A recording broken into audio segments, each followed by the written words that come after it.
Professor समाजशास्त्र राजकीय महाविद्यालय धौलपुर। आज मैं आपको लघु विधि से या शॉर्टकट मेथड से खंडित श्रेणी में अब अर्थमेटिक मीन या गणितीय माध्य की गणना करना बताऊंगी। सर्वप्रथम हम किसी भी एक मूल्य को कल्पित माध्य के रूप में मान लेते हैं। उस कल्पित माध्य श्रेणी के में मूल्यों के विचलन अर्थात dx को ज्ञात करते हैं। विचलनों का जो संबंधित आवृत्तियों से गुणा कर देते हैं, उससे हमें fdx ज्ञात हो जाता है। समस्त fdx का योग ज्ञात किया जाता है। उसके बाद में आवृत्तियों का योग n हो जाता है। अंत में सूत्र x bar equal to g plus sigma fdx upon n का प्रयोग करके गणितीय माध्य ज्ञात कर लेते हैं। उदाहरण के लिए हमारा m है 10, 12, 14, 15, 18, 20, 22। या हमने 15 को कल्पित माध्य माना है। इसकी आवृत्ति है, इसकी फ्रीक्वेंसी है 2, 5, 7, 10, 6, 4, 2। 15 को क्योंकि हमने कल्पित माध्य माना है तो इसके ऊपर के क्रम में जाएंगे तो वो ऋणात्मक रूप में हम दर्शाएंगे उसको, और नीचे के क्रम में धनात्मक। तो ऊपर जो है इसके 15 के ऊपर 14 है तो -1, 12 है -3, 10 है तो -5। नीचे के क्रम में जब हम जाएंगे 18 से +3, 20 से +5 और 22 का हो गया +7। अब हम f और dx का आपस में मल्टीप्लाई या गुणा करेंगे। 2 और 5 का गुणा करेंगे तो 2 पंजे 10, -10, -15, -7। उसके बाद में अगला जो है नीचे करेंगे, इसमें इसी प्रकार से fdx निकालेंगे।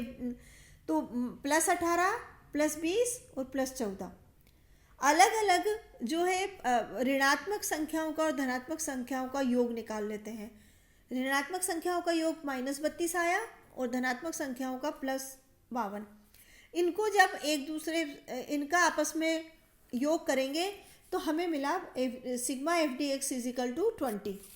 इन सभी का मान जो है हम सूत्र में रखेंगे। x bar equal to g plus sigma fdx upon n।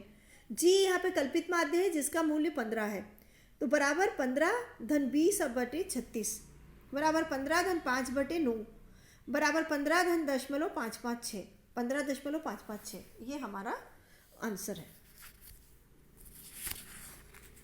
अखंडित श्रेणी में गणितीय माध्य की गणना करें अब हम तो लघु विधि से अगर हम इसको करें तो सर्वप्रथम हम वर्ग की दोनों सीमाओं को जोड़कर उनका औसत निकाल लेते हैं और उससे जो हमें मूल्य प्राप्त होगा वह mv होता है। किसी भी एक मूल्य को कल्पित माध्य के रूप में मानेंगे। इस कल्पित माध्य से श्रेणी में मूल्यों का विचलन अर्थात dx ज्ञात करेंगे। विचलनों का संबंधित आवृत्तियों से गुणा करने पर fdx ज्ञात हो जाएगा। समस्त fdx का योग ज्ञात किया जाएगा और वो आवृत्तियों का योग अर्थात n ज्ञात कर लेंगे। और अंत में सूत्र x bar equal to g plus sigma fdx upon n का प्रयोग करके गणितीय माध्य ज्ञात कर लेंगे।